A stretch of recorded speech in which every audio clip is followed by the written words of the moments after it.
দীর্ঘদিন স্থবির থাকা কূটনৈতিক সম্পর্ক নতুন মাত্রায় নিতে পাকিস্তানের উপমন্ত্রী ও পররাষ্ট্রমন্ত্রী ইসহাক দার আগস্টের তৃতীয় সপ্তাহে দ্বিপাক্ষীয় সফরে ঢাকায় আসছেন। দুই দেশের পররাষ্ট্র দপ্তরের মধ্যে এই বিষয়ে সম্মতি হয়েছে। কূটনৈতিক সূত্রগুলো জানিয়েছে সফরটি ২২ বা ২৩ আগস্টের মধ্যে অনুষ্ঠিত হতে পারে। এতে কয়েকটি চুক্তি সই হওয়ার সম্ভাবনা রয়েছে। সফরের মাধ্যমে ঢাকা ইসলামাবাদ সম্পর্ক আরও ঘনিষ্ঠ করার বার্তা দিতে চায় পাকিস্তান। বাংলাদেশ সরকারের এক ঊর্ধ্বতন কূটনৈতিক জানিয়েছেন, চলতি বছরের এপ্রিলের দ্বারের নির্ধারিত সফর সন্ত্রাসী হামলার কারণে স্থগিত হলেও বর্তমানে তা বাস্তবায়নের সব প্রস্তুতি চলছে। ওই সফর সামনে রেখেই দ্বিপাক্ষীয় সম্পর্কের অগ্রগতি এগিয়ে নেওয়ার পরিকল্পনা রয়েছে উভয় দেশের। সফরকালে ইশাক দারের মূল বৈঠক হবে পররাষ্ট্র উপদেষ্টা তৌহিদ হোসেনের সঙ্গে।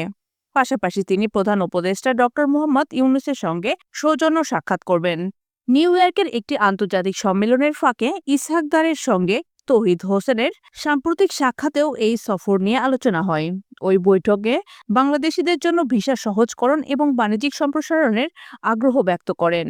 দুই দেশের মধ্যে সাম্প্রতিক সময়ে দৃশ্যমান অগ্রগতি লক্ষ্য করা যাচ্ছে। এর মধ্যে অন্যতম হচ্ছে পাকিস্তান থেকে সরাসরি পণ্যবাহী জাহাজের বাংলাদেশের আগমন, ভিসা প্রক্রিয়ায় শিথিল এবং ভিসা ফ্রি প্রত্যাহার। দুই দেশের মধ্যে সরাসরি বিমান চলাচলের উদ্যোগও নেওয়া হয়েছে। গত ডিসেম্বরে বাংলাদেশের স্বরাষ্ট্র মন্ত্রণালয় পাকিস্তানি বংশোদ্ভূত বিদেশিদের ভিসা প্রদানে নীতিগত ছাড় দেয়। গত এপ্রিলে দুই দেশের মধ্যে পররাষ্ট্র সচিব পর্যায়ের বৈঠক অনুষ্ঠিত হয়, যা প্রায় ১৫ বছর পর ছিল প্রথম। বৈঠকে পাকিস্তানের প্রতিনিধিত্ব করেন পররাষ্ট্র সচিব আমনা বালুচ। এটি দ্বিপাক্ষীয় আলোচনার একটি বড় অগ্রগতি হিসেবে দেখা হয়। তবে এই সম্পর্ক উন্নয়নের পাশাপাশি অমীমাংসিত ঐতিহাসিক ইস্যুগুলোও থেকে যাচ্ছে। ১৯৭১ সালের মুক্তিযুদ্ধের সময় পাকিস্তানের গণহত্যার জন্য আনুষ্ঠানিক ক্ষমা চাওয়া, যুদ্ধের ক্ষতিপূরণ, আটকে পড়া পাকিস্তানিদের প্রত্যাবাসন, সম্পর্কের হিস্য ও দুর্যোগকালে দেওয়া বিদেশি সহায়তা পাওনা ফেরত দেওয়ার মতো বিষয়গুলোর নিষ্পত্তির দাবি এখনো জোরালভাবে আছে। এই সফরে এসব অমীমাংসিত ইস্যু তোলা হবে কিনা জানতে চাইলে এক কূটনৈতিক জানান, বিষয়গুলো এজেন্ডার অংশ হিসেবে বিবেচনায় আছে।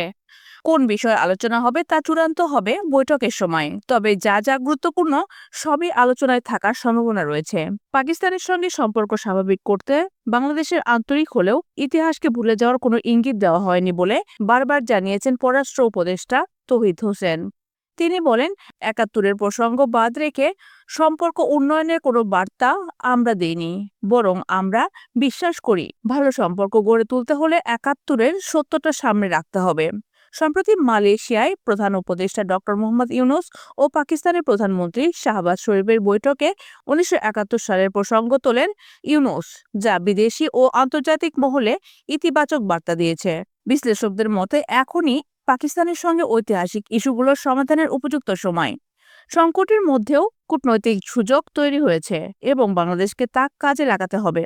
সাবেক এক হাই কমিশনার মন্তব্য করেন, ভারতের সঙ্গে যেমন সম্পর্ক রাখা যায়, পাকিস্তানের সঙ্গেও তেমন সম্পর্ক রাখা সম্ভব। শুধু দরকার সাহসী ও কৌশলী কূটনীতি। তিনি আরও বলেন, বর্তমান পরিস্থিতিতে আমাদের অমীমাংসিত বিষয়গুলো নিয়ে আলোচনার মাধ্যমে একটি স্থায়ী সমাধানের পথে এগোনো উচিত।